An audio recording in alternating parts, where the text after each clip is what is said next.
mengucap syukur. Haleluya. Amin. Silahkan duduk, Ibu-ibu sekalian. Shalom. Puji Tuhan, kita bersyukur setelah berapa hari kemarin itu kita sudah memilih. Sekarang hari yang kita doakan untuk tetap tenang, saudara sekalian. Amin. Nah, puji Tuhan, pada saat sore hari ini saya rindu akan membagikan dalam firman Tuhan yang berjudul tentang pemberian kepada Tuhan. Nah, tentunya gereja Tuhan memang sepakat dengan kita mencintai Tuhan, dan waktu kita mencintai Tuhan itu pasti efeknya harus memberi dong, betul nggak? I love you, nah habis itu nggak dikasih kado, waktu ulang tahunnya nggak diucapin, waktu wakuncar yang nggak datang gitu, rasanya tidak seperti itu. Nah, kita akan belajar sama-sama, tentunya menjadi Kristen yang dewasa adalah Kristen yang bisa memberi, saudara. Pembacaan kita dalam 2 Korintus 9 ayat 6 sampai 8. 2 Korintus 9 ayat 6 sampai yang ke-8 dengan judul memberi dengan sukacita membawa berkat. Jadi dari judulnya aja sudah kita mengetahui ya, intinya bahwa memberi dengan sukacita memberi membawa berkat. Nah, kalau memberi dengan tidak sukacita, berkatnya kecil begitu ya. Baik, puji Tuhan, kita akan bergantian saja karena cuma 3 ayat. Saya akan membaca ayat yang ke-6, nanti ibu-ibu semuanya membaca ayat 7, dan nanti di ayat 8 kita berbarengan ya. Puji Tuhan. Camkanlah ini, orang yang menabur sedikit akan menuai sedikit juga, dan orang yang menabur banyak akan menuai banyak juga. Silakan.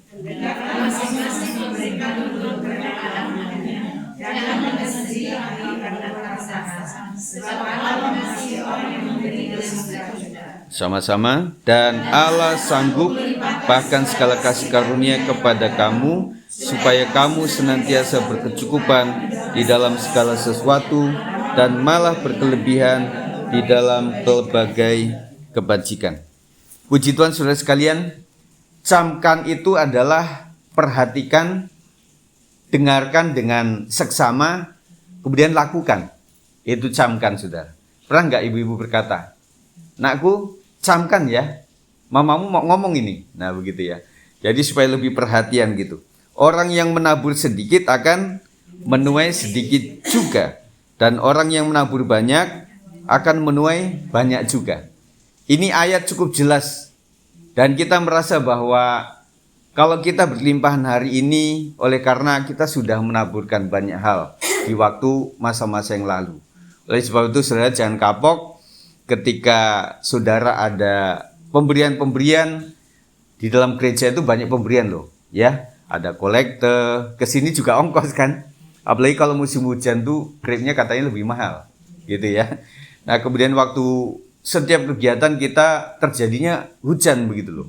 Nah, makanya saya himbau, datanglah lebih dulu sejam sebelumnya gitu ya. Kita buat jam 4, jam 3, setengah 4 mulai hujan. Kita bikin jam 5, jam 4, setengah 5 hujan. Nah, kita mau buat jam berapa, saudara? Kayaknya hujan ini ngikutin kegiatan kita gitu ya. Tetapi kita tetap bersyukurlah ibu-ibu sudah hadir ke tempat ini. Ada beberapa teman-teman kita yang tidak bisa hadir oleh karena alasan jaga cucu. Kemudian juga, nah ibu-ibu susah ya. Waktu gadis rasanya, wah nanti kalau saya sudah menikah ini rasanya lebih nyaman begitu ya. Kemudian muncul anak kecil. Kemudian dilaporkanlah, "Mi, kamu jangan kerja dulu ya. Ngomong anak dulu. Kan kita bisa pakai babysitter. Jangan babysitter mahal. Belum lagi nanti ada pencurian anak dan sebagainya. Ada yang dikasih obat tidur dan sebagainya. Kita pasang CCTV aja." Nah, waktu ngasihnya kan nggak waktu dipantau sama CCTV gitu loh. Akhirnya maminya nggak kerja, udah mulai gede. Akhirnya kita butuh lagi keuangan yang lebih banyak lagi. Belum lagi nanti nyusul adiknya gitu ya. Akhirnya papinya bilang, gimana ya, kita kebutuhannya banyak. Mami kerja lagi, mau nggak? Oh, secara umur saya masih bisa sih. Ya, oke lanjut begitu ya. Nah, belum begitu sudah mulai gendong teramben lagi. Adiknya udah muncul lagi. Akhirnya tawaran demi tawaran. Nah, kasihan oma-oma. Ya, oma-oma yang ada di rumah tangga kita. "Oma, bisa nggak titip Kalau titip uang enak gitu loh. Kalau titip anak, nah oma-oma itu kadang-kadang pengen ke cucu gitu ya. Akhirnya ya cuma sebenarnya nggak sampai lama sih, setengah jam itu udah, wah sudah mujizat gitu loh. Udah bisa yang begitu panjang gitu loh. Apalagi seharian. Udah teleponnya aja maminya, mami kamu di mana? Cepet pulang dong. Aduh ini kantornya belum selesai. Biasanya kan jam 5. Aduh jam 5. Masih berapa jam lagi? 7 jam. Aduh nggak kuat gitu. Belum di perjalanan dan sebagainya. Nah, akhirnya setelah itu nanti sudah mulai gede. Nanti udah mulai sekolah. Mulai sudah. Kalau masih usia kecil kan enak ya. Saya lihat Joya tuh suka melihatnya begitu ya. Waktu kecil, waktu adiknya udah muncul lagi. Nanti ada yang anak-anak kecil-kecil juga itu. Kita seneng ya Bu Herma ya. Kajian sekolah begitu seneng gitu ketika melihat anak-anak kecil yang begitu asik gitu ya. Tetapi sudah mulai gede, sudah namanya anak cewek apalagi ya, bandonya belum, mesti dikuncir kuda atau kuncir 2 gitu loh. Makanya ketika bapaknya yang ngolah itu, wah udah angkat tangan deh, nggak bisa sama anak perempuan ini. Belum nanti mandiinnya, belum nanti ngajarin macem-macem begitu ya. Jadi akhirnya, tetapi kembali lagi kepada, makanya saya bilang ibu-ibu itu luar biasa loh. Ditinggal oleh ibu-ibu, bapaknya itu ditinggal nggak nyampe sehari lah, coba aja setengah hari aja dia udah angkat tangan, udah nggak bisa masak, nggak bisa jemur, nggak bisa nyuci, udah nggak bisa belanja. Akhirnya ibu-ibu nyampe di rumah itu berantakan semuanya. Nah makanya sebagai ibu itu luar biasa, karena ibu-ibu itu ahli keuangan iya, ahli keamanan juga iya. Siapa yang misalnya yang datang ke rumah itu, yang nagih-nagih, yang nanganin itu, pasti ibu-ibu lah, mami aja lah, tanganin dia, bilang aja, kita lagi banyak kebutuhan dan sebagainya. Bapaknya ngumpet begitu ya, luar biasa. Tetapi bapak-bapak sekarang ini banyak rewel kadang-kadang ya, minta ini, minta itu, suruh diajak ibadah juga nggak mau, cuma nganter doang ya. Kadang-kadang kita, aduh, gimana kita, ya kita sebagai perempuan ya begitulah Bu, tetap sabar sajalah ya. Nah, camkan ini orang yang menabur sedikit akan menuai sedikit juga, dan orang yang menabur banyak akan menuai banyak juga. Orang bilang begini, kalau dunia itu kisahnya adalah barang siapa menabung banyak, dia akan menimbun harta. Semakin pelit, semakin kaya lah, kata orang dunia. Tetapi firman Tuhan lain, semakin orang banyak memberi, semakin banyak akan diberi. Dan saya melihat orang-orang yang murah hati jarang yang meminta-minta loh. Itu aneh bin ajaib. Selain mentalnya mungkin ya. Karena orang yang dalam segala kekurangannya dia berhati memberi, artinya keadaan faktanya kurang tetapi hatinya kaya. Nah artinya hati yang kaya ini membuat kita juga lebih terjagai daripada orang yang udah berkelebihan. Tetapi rumusan orang itu kan 1 cukup, 2 kurang.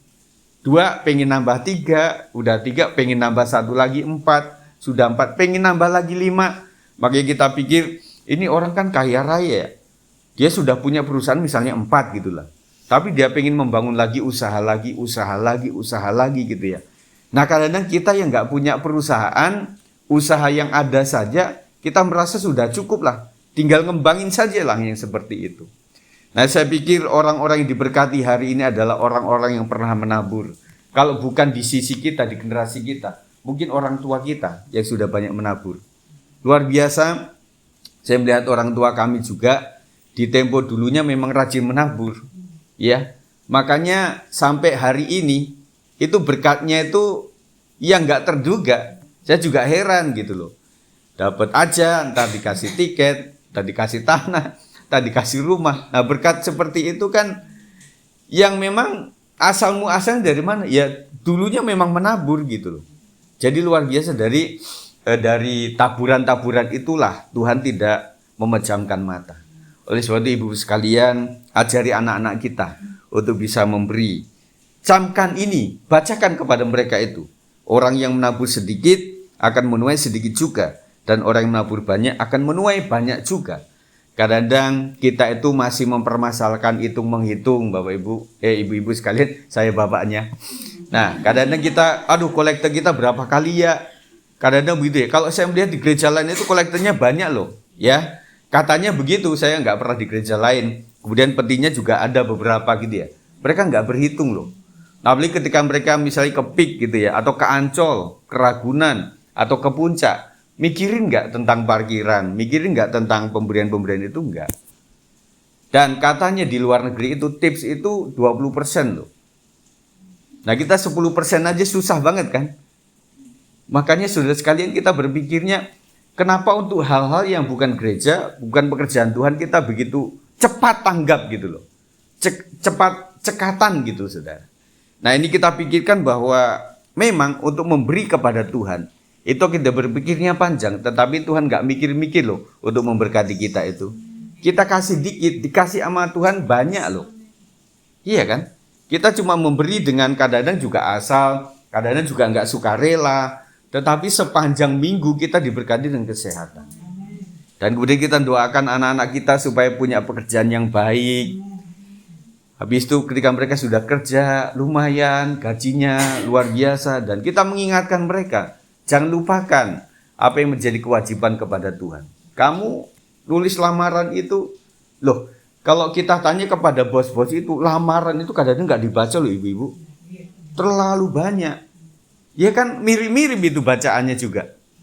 Akhirnya si bos bilang kepada seseorang yang staf di situ, lu punya nggak keponakan atau adik dah, saudaraan gitu loh, yang bisa ditempatkan? Ada, tetapi masih kuliah, nggak apa-apa. Kita ajarin aja di tempat ini, magang di sini gitu loh. Nah kadang-kadang itu nggak dibaca. Nah kadang-kadang beberapa teman-teman kita yang di profesi itu juga asalnya juga susah untuk mencari pekerjaan. Dapat kerjaan di lain provinsi. Akhirnya orang mikir lagi, ini anak perempuan, mamanya kan, aduh anak, kamu jangan pergi jauh-jauh. Orang kamu ke pasar minggu aja mama teleponin melulu, apalagi kamu sampai ke Surabaya, sampai ke Manado. Itu kayaknya hati ini nggak tega gitu ya. Aku nggak rela.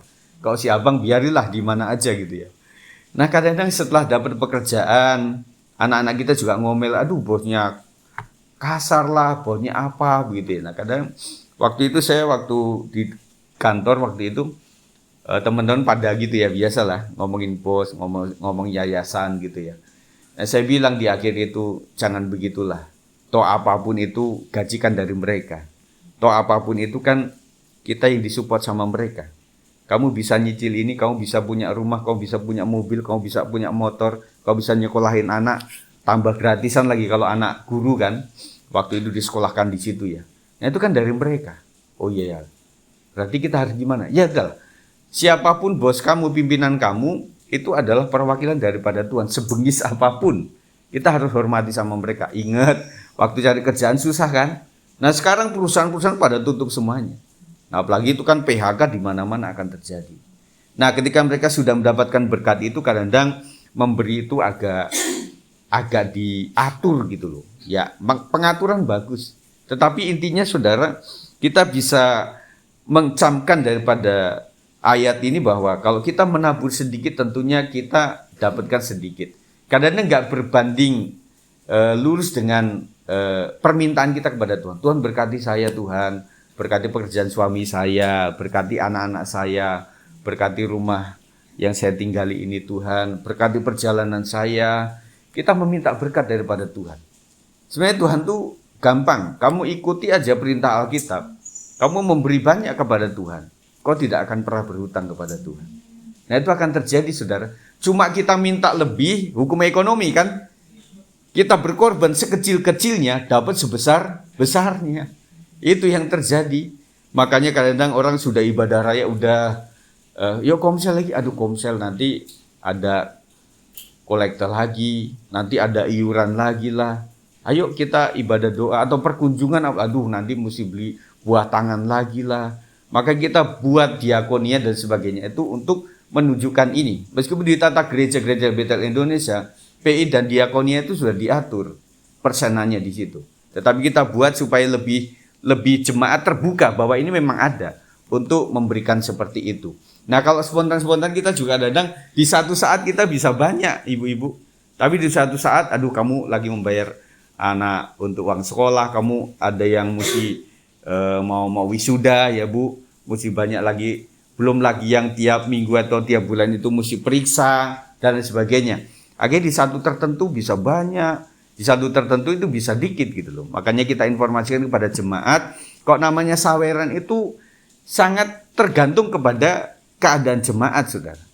Kau bayangkan sekali sesi, misalnya ada 3 orang, itu kan kita bagi-bagi, saudara. Nah kalau tahu bahwa nanti ada lagi, kalau yang kita tahu bahwa orang yang pertama, kita udah habis-habisan sama dia, ada orang kedua lagi yang mesti disantuni, ada lagi orang yang ketiga yang disantunin lagi. Aduh maaf ya Bu, yang kedua Bu, yang ketiga kita lagi minim ini.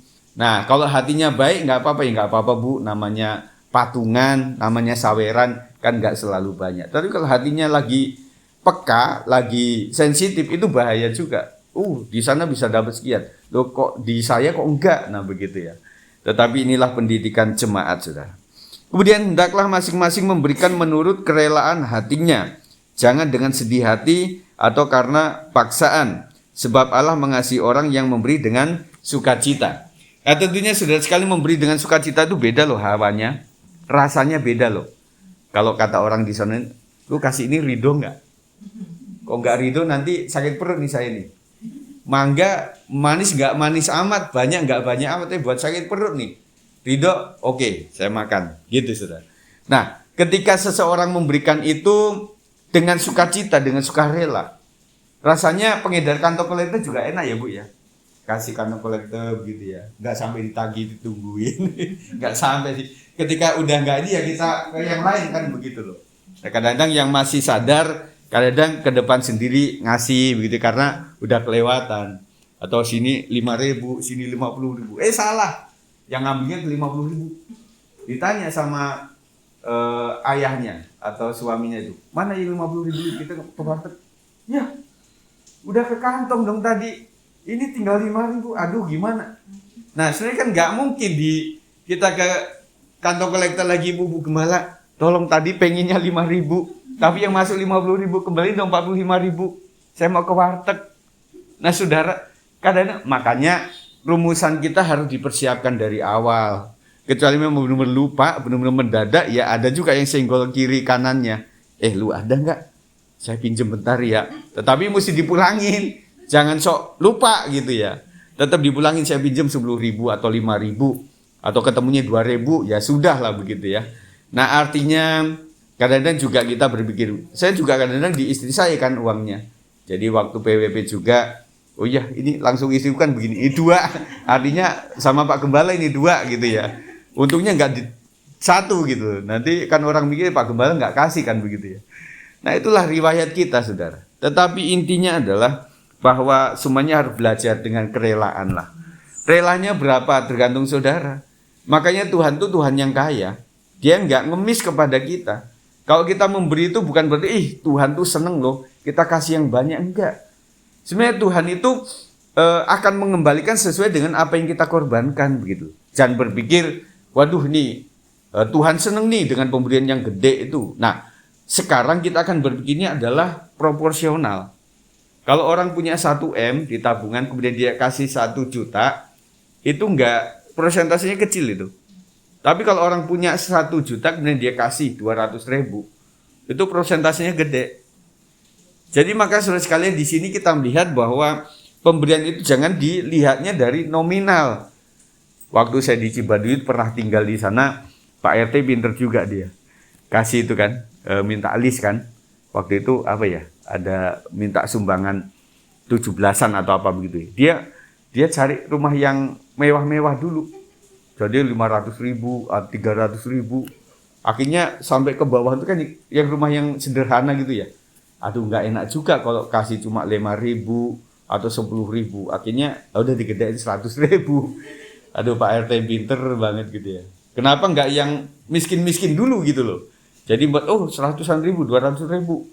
Ya saya 500.000 lah begitu ya. Tetapi itulah yang terjadi. Kadang-kadang paksaan ada di sini kadang-kadang ya.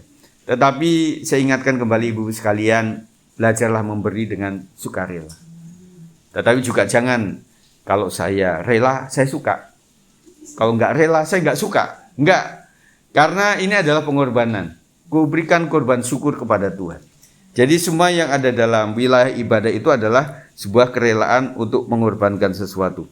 Jangan dengan sedih hati atau karena paksaan, sebab Allah mengasihi orang yang memberi dengan sukacita. Bagaimana dengan anak-anak kita yang punya uang sangu, dia sangat mencintai itu. Nak, kamu harus kasih persembahannya nak ya. Berapa Mi?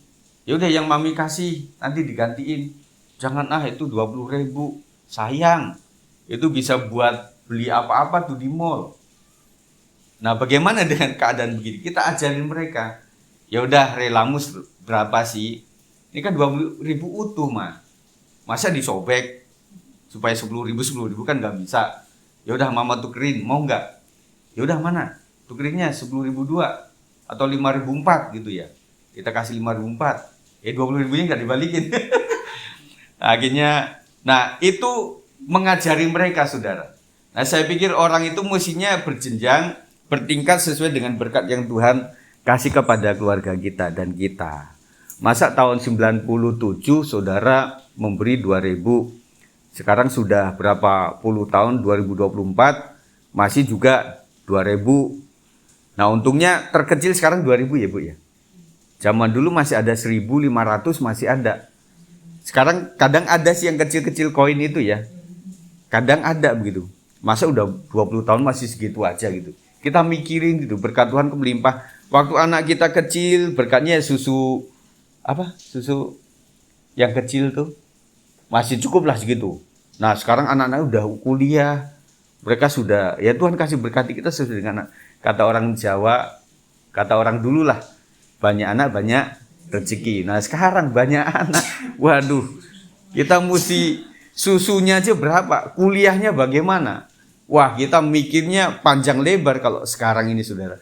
Karena memang kerjaan sudah susah dan kemudian kepemilikan juga sudah mulai minim. Jadi harus dengan tanpa paksaan, sebab Allah mengasihi orang yang memberi dengan sukacita. Dan Allah sanggup melimpahkan segala kasih karunia kepada kamu, supaya kamu senantiasa berkecukupan di dalam segala sesuatu, dan malah berkelebihan di dalam pelbagai kebajikan. Tujuan daripada Allah memberikan berkatnya adalah untuk berbuat kebajikan kepada orang lain. Itu adalah titipan ibu-ibu. Ya, katakan titipan. Kita bukanlah owner, tetapi kita adalah pengelola. Bahwa semua yang Tuhan berikan itu adalah miliknya Tuhan, dari Dia, dan kita kembalikan kepada Dia. Kita adalah sebagai developer, sebagai pengelola. Yang artinya yang kita bagaimana mengelola keuangan dengan jujur. Pasti Tuhan kadang-kadang sebagai pemilik juga kayak kita kepada anak kita ya. Memohon kejujuran anak kita dengan cara coba dikasih uang jajan misalnya biasanya 50.000 nih. Kita kasih 20.000 dah. Dia ngomel nggak? Emang cara ngengkol motornya emang ngomel nih anak nih gitu ya. Ya udah biarin aja lah. Nah, sewaktu dia pulang bagaimana? Dia masih gerabak-gerubuk nggak begitu ya? Nah, akhirnya dia terima kasih ya Ma, meskipun 20.000 ya udahlah saya cukup-cukupin dah. Setelah nyampe di rumah, gimana nak dengan 20.000? Ya saya agak puasa dikit sih, nggak terlalu berlimpah. Ya cuma makan gorengan secukupnya. Nih makannya lapar banget nih pengen. Besok mamanya akan kasih. Mungkin enggak 20, tetapi 50 tambah 30 lagi. Jadi 5, 6, 7, 8, 80.000. Ya udah nak, mama gantiin yang kemarin ya. Karena sikap kamu memang baik. Nah kadang-kadang kita membuat seseorang untuk tetap di hati yang baik, kita uji yang membuat dia enggak nyaman. Nah Tuhan juga uji hati kita dengan begitu. Coba suatu saat laki kita enggak kerja lagi. Dan kemudian langsung turun penghasilan. Dan kita putar otak bagaimana supaya tetap ada keuangan dalam keluarga. Kita coba cari tahannya, keahlian kita apa. Kita coba jual yang ada. Atau kita lelang yang ada. Atau kita cari teman sebanyak-banyaknya. Atau kita buat kue. Atau kita buat sesuatu lah yang bisa dijual. Nah ketika itu terjadi kadang-kadang Tuhan memberkati kita dengan luar biasa. Akhirnya laki kita bisa kerja lagi dan gajinya lebih gede. Jaraknya juga lebih bisa dekat dibanding yang lalu. Dan itu adalah berkat Tuhan. Makanya ibu-ibu sekalian waktu engkau sedang mengalami keterpurukan, coba uji hati kita. memang Tuhan sedang menguji kita seperti ini. Kalau di dalam keterpurukan saja kita nggak ngomel-ngomel, apalagi dikasih kelimpahan. Kan begitu Bapak rohani itu. Jadi anggap Bapak rohani, Bapak di surga itu sebagai Bapak seperti kita kepada anak-anak kita. Oh begitu ya caranya. Iya, dibuat kayaknya kita supaya marah. Oh anakku kok nggak marah ya, padahal udah kayak gitu loh. Ya sudahlah, saya kasih tambahan berkat untuk dia. Nah ibu-ibu sekalian, saya tutup dengan ini. Jadi ada level-level untuk mengenai pemberian kepada Tuhan. Level yang ke-6 saya mulai dari peringkat kayak di sekolahan ya. Peringkat 1 itu yang terbaik. Sesudahnya itu kan cum laude begitu ya. Nah kita nggak sampai cum laude dah. Jadi level terendah itu level 6.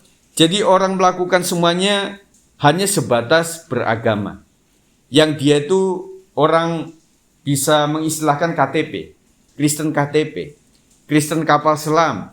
Waktu dia ada di Natal dia ada, tetapi waktu Natal usai dia nggak ada lagi. Waktu Paskah muncul lagi, waktu nggak ada itu dia nggak muncul lagi. Jadi rutinitas tiap minggunya nggak ada. Makanya dia memberinya itu pada saat Natal tuh. Tolong ya, ini titip buat Natal sekolah minggu, ini titip buat Natal WBI, ini titip buat Natal profesi, ini titip buat Natal itu. Wah, pemberiannya luar biasa. Tetapi jangan lupa, jangan sampai nggak ditulis ya. Nanti bapaknya marah. Nah begitu sudah. Nah, akhirnya di situ kemudian nggak muncul lagi. Nanti setelah Natal apa? Apa? Jumat Agung. Dia muncul lagi. Nanti Paskah dia muncul lagi. Nah itu sekedar agama saja saudara.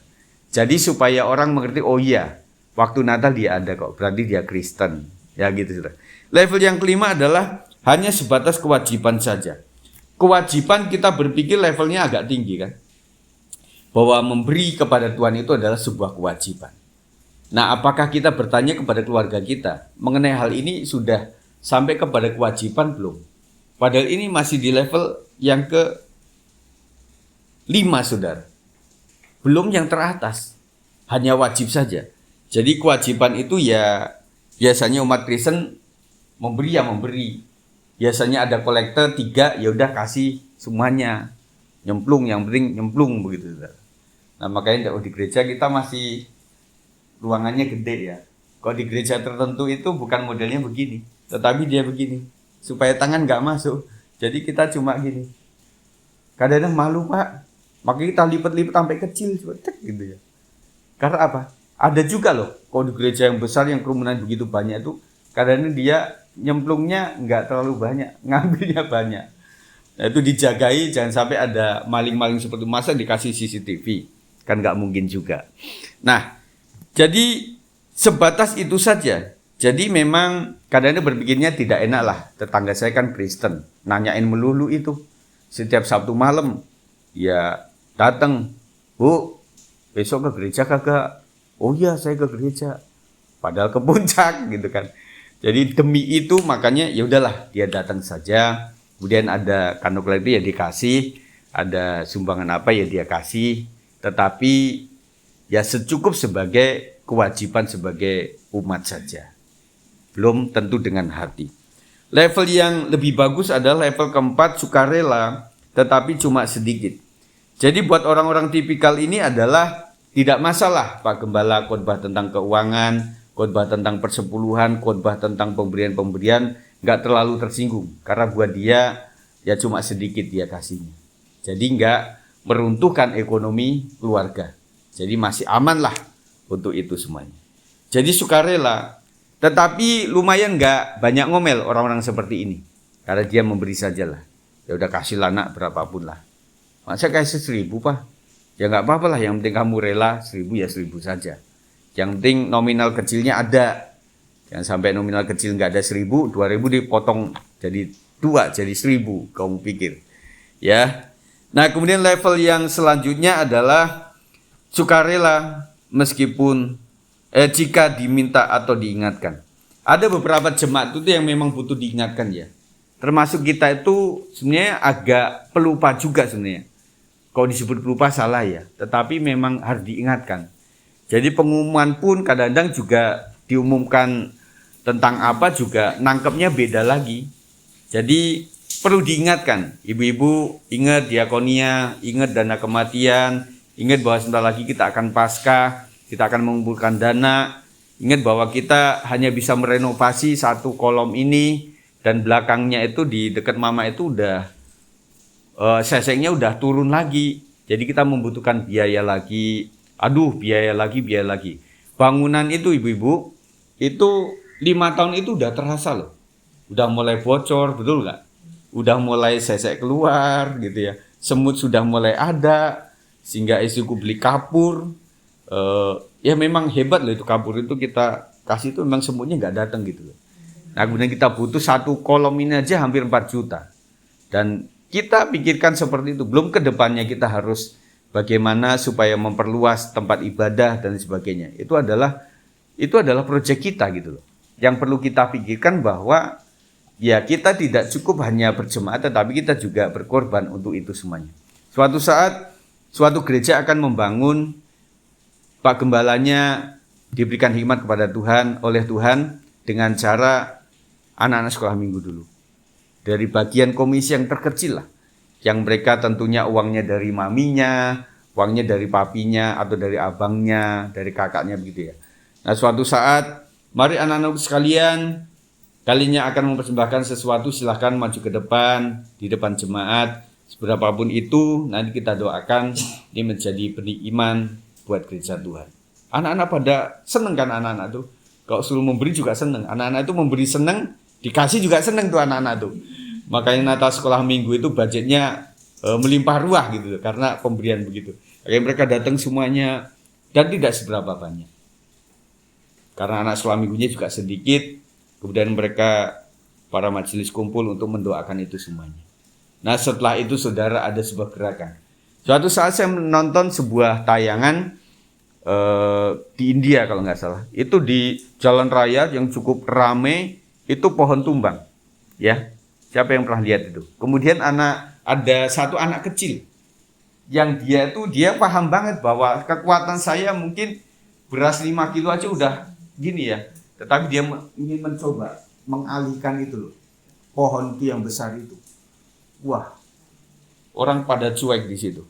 Tetapi suatu saat ada satu orang yang bantuin dia, ada satu lagi bantuin dia. Akhirnya semua yang ada di mobil itu turun dan kemudian mengalihkan pohon yang besar itu di sisi jalan. Nah setelah itu tidak ada kemacetan yang besar dan kemudian jalan lagi. Siapa pahlawannya? Anak kecil ini saudara. Jadi kadang-kadang yang kita lakukan itu tidak, kita mengukurnya nggak mampu kita. Tetapi memulainya lah. Karena Tuhan itu selalu meneruskan dari apa yang kita mulai. Bukan apa yang kita diamkan gitu loh. Nah ketika kita berdoa untuk apa ya, action kita apa kira-kira. Ya, action kita apa kira-kira. Dan kemudian setelah dia lakukan itu, maka jemaat mulai ngumpulin begitu ya. Nah akhirnya pembangunan dimulai dari hal yang kecil. Ada suatu saat ada di daerah Banjar, ada seorang tukang becak yang dia bilang kepada Pak Gembala, Pak, saya sudah sisihkan uang selama 3 tahun. Dan ini saya persembahkan untuk pembangunan gereja Tuhan. Akhirnya si Gembala kan gak enak ya, lihat tukang becak selama 3 tahun ngumpulin itu, yang susah payah, kemudian diberikan itu. Kemudian Pak Gembala bilang, jangan biarlah orang lain saja yang memberikan ini. Loh, Bapak jangan begitu, karena saya memberikan bukan kepada Bapak Gembala, bukan kepada gereja, tetapi kepada Tuhan yang saya ikutin selama ini. Habis itu Pak Gembala bilang, loh Anda itu datang, saya juga datang kepada Anda supaya saya bisa menghibur Anda, malah Anda yang memberikan kekuatan iman dengan kata-kata Anda. Ya udah saya terima ya.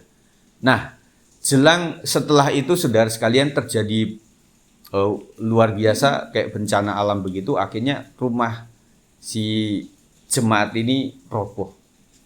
Dan akhirnya majelis bilang, kasih informasi kepada gembalanya, dan gembalanya datang di situ. Kemudian dengan tetap sukacita si bapak ini bilang, nggak apa-apa Pak, sumbangan saya kepada gereja biarlah itu tetap dipakai. Biarpun saya tidur di kolong jembatan, itu nggak masalah buat saya. Itu sebuah penghiburan buat saya, dengan ini. Karena rumahnya memang reot, saudara, nggak terlalu bagus begitu. Namanya tukang becak ya. Nah kemudian setelah itu 2 hari kemudian atau 3 hari kemudian ada seorang datang non Kristen. Kemudian dia bilang, kunaon rumahnya, karena orang Banjar ya. Ya ini tertimpa bencana alam dan sebagainya. Akhirnya si orang ini bilang, ya udah kamu sekarang bangun lagi rumahnya. Saya nggak punya uang. Nang adong hepeng kata orang Batak kan, nggak ada uang lagi. Ya gimana? Tenang aja lah. Pokoknya kamu kerjakan aja, nanti saya yang bayar. Jadi cara Tuhan seperti itu luar biasa, saudara. Jadi sebagai meneguhkan cerita ini, bahwa kita jangan sungkan-sungkan untuk memberikan kepada Tuhan. Karena bukan itu dari gereja atau pendeta yang diuntungkan, tetapi orang yang memberilah yang diuntungkan. Begitu, saudara. Kemudian level yang kedua adalah memberi tanpa diminta atau tanpa pamrih. Nah, saya kasih contoh, ada seorang ibu yang selalu memberikan pelayanan meja di sini yang kadang-kadang nggak kita minta. Kadang kasih minum di sini, kadang di sini, sampai hari ini juga kasih. Dan ini adalah sebuah perbuatan yang mulia. Yang orang tidak banyak yang lakukan itu. Ya, kadang orang itu kok disuruh malah nggak jalan, saudara, benar nggak? Kita sudah umumkan tentang bunga, ya tetap sampai kekal. Bunga nggak akan berubah karena bunga ini plastik, saudara. Dan kemudian ya gitu, kadang-kadang bagi gembala bagaimana mencontohkannya gitu ya. Nah itu yang menjadi pemikiran kita. Biarlah tidak mesti diminta lah. Kalau orang diminta atau perlu dikasih tahu itu adalah biasanya orang yang ada di struktur. Tugasku adalah tim besuk, makanya saya akan besuk. Tetapi orang-orang yang bermental kayak gini, dia mesti tidak jadi apa. Meskipun dia bukan tim besuk, tetapi kalau dia punya mobil, ya dia lakukan itu untuk membesuk orang. Dan dia selalu, Pak Gembala silakan saja ya, kalau misalnya ada keperluan apa. Pada saat itu kami masih terbatas kendaraan, saya siap Pak. Nanti saya olah keluarga saya bagaimana. Dan kadang-kadang saudara, setelah cerita panjang, itu bapak kita itu juga sering membatalkan loh apa-apa yang menjadi tugas keluarga dia, tugas pekerjaan dia. Waduh, sampai segitu amat ya. Iya. Nah kadang-kadang waktu kita mau terima kasih malah dia marah. Enggak lah Pak, ini udah pelayanan saya nggak bisa bikin apa-apa yang terbaik.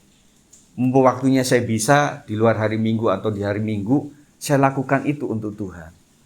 Dan kadang-kadang ya cara saya lah kadang-kadang menambahi bensin dia.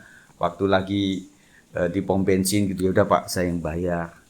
Dan itu cara kami untuk memperlakukan orang-orang seperti ini. Tetapi kadang-kadang orang yang duduk di pengurusan kadang-kadang malah nggak bertindak apa-apa.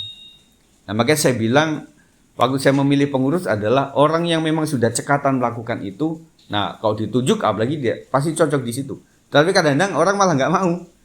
Waktu dia udah melakukan pekerjaan yang sudah biasa dia lakukan, dikasih posisi malah nggak mau. Jangan Pak, jangan, malah hati saya lain nanti. Ya, biarkan saya tetap ada sebagai jemaat, tetapi apapun itu saya akan bantu pekerjaan Tuhan ini. Kemarin seorang hamba Tuhan cerita tentang bagaimana orang-orang yang mulia, yang dia levelnya bukan pengurus, bukan pendeta, tetapi dia jemaat biasa. Waktu dia di airport, dia yang jemput sampai jam 1 malam. Dan disampaikan karena sampai di rumah dia 200 kilo. Setelah nyampe itu dia bilang, kemanapun Bapak, di Amerika ya. Amerika di wilayah tertentu, di negara bagian tertentu jauh-jauh. Jadi bandara sampai rumah itu bisa 200 kilo. Itu kayak mau ke Lampung saja itu rasanya. Udah sangat jauh begitu ya. Saya siap akan mengantarkan Bapak. Nah itu dia berpikir rumahnya dia kasih, kemudian mobilnya juga dia setirin sendiri. Itu dini hari jam 1 itu nggak ngantuk Pak, kita nggak leyeh-leyeh kata orang Jawa sebentar di rest area. Nggak Pak, karena saya memang menetapkan tenaga saya untuk menjemput Bapak. Akhirnya pelayanan disitulah yang sangat menghargai pekerjaan Tuhan di situ. Nah saudara sekalian, siapkah kita untuk menjadi pelaku-pelaku kebenaran firman Tuhan tanpa mesti diminta, saudara? Ya, rasanya kadang-kadang diumumkan juga memang penting, tetapi Anda melihat, Anda tergerak, itu saya rasa lebih penting. Ada kulit permen, sudah ambil, kantongin, jangan lupa dibuang sampai rumah begitu ya. Nah, itu adalah pekerjaan yang mulia sekali. Nah, saya pikir anak-anak muda kita tentunya perlu digarap yang seperti ini. Kadang saya nyapu, saya mengolah apapun juga, mereka duduk-duduk saja, tidak action apa-apa. Action sih, ada beberapa keluar, nggak balik lagi sampai sejam. Nah, saya pikir, apalagi saya udah ambil tangga, kadang-kadang mereka malah menghindar. Tetapi sedikit orang yang mau cawe-cawe, istilah kata ringan tangan untuk membantu. Tetapi saya berpikir, mulai dari kita ibu-ibu ya, nggak usah disuruh, kita sudah melihat apa yang butuh, nah kita lakukan saja. Level yang terbaik adalah level 1, memberi secara tersembunyi, sukarela, dan banyak. Jemaat kita ada beberapa yang seperti itu. Dia tidak harus diumumkan untuk pemberian dia. Tetapi buat gembala kadang-kadang pengen kasih pengumuman untuk contoh kepada yang lain, bukan? Kadang-kadang ibu ini, bapak ini sudah memberikan sekian. Itu pengen sih sebagai seorang bapak untuk kasih contoh kepada yang lain. Tetapi ibu ini, jangan Pak Gembala, biarlah Tuhan saja yang tahu. Enggak enak lah kalau dikasih tahu. Dia bukan pengurus, dia bukan pendeta, dan dia bukan aktivis juga, jemaat biasa kok. Jadi kita membutuhkan orang-orang yang siap lah untuk melaksanakan semua tugas tanpa mesti harus ada yang tahu. Zaman dulu ada waktu di Dewi Sartika itu. Tiba-tiba suara apa itu di gereja? Oh, ada orang benerin. Ya, ada kemudian datang. Setelah jam makan kita cariin, nggak ada. Ternyata cari makan sendiri. Nah, setelah itu waktu pamitannya kita kan pengen terima kasih itu. Nggak ada, langsung nggak ada aja. Langsung pulang. Jarang orang yang demikian, saudara. Jarang orang-orang yang tanpa pamrih lah. Saya melakukan ini semuanya untuk Tuhan. Karena dia berpikir saya melakukan ini di tempat lain saya dibayar. Tetapi untuk gereja Tuhan, saya memberikan dengan sukacita dan sukarela. Nah, ibu sekalian, ini saya sampaikan ya, supaya kita semakin dewasa dalam mengikut Tuhan. Tidak cuma mencintai Tuhan. Ada seorang Martin Luther yang dia bilang begini, kalau orang cinta Tuhan, dia itu membuka hati, setelah itu membuka dompet. Nah, saya pikir perkataan ini dari senior saya, tetapi baru beberapa waktu yang kemarin baru diungkap bahwa itu adalah sang Martin Luther itu adalah apa ya, tokoh apa ya?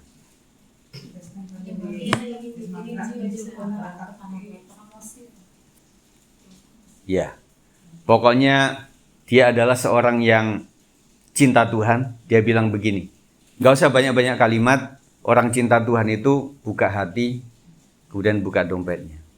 Karena kalau cuma orang buka hati, kita sudah terlalu banyak buka hati untuk orang lain, untuk Tuhan kita. Tetapi buka dompet itu agak susah. Ya, makanya ibu-ibu sekalian, luluskan pengikutan kita, pengiringan kepada Tuhan, supaya aku mencintai Tuhan dan betul-betul aku action dengan sebuah pemberian-pemberian kepada Tuhan. Oleh sebab itu, jangan kita hitung-hitungan sama Tuhan. Kalau Tuhan sudah ngitung sama kita, repot kita, saudara. Ya, puji Tuhan, terima kasih untuk sudah mendengarkan firman ini. Kiranya Tuhan memberkati kita. Mari kita akan tunduk kepada Tuhan, kita akan berdoa.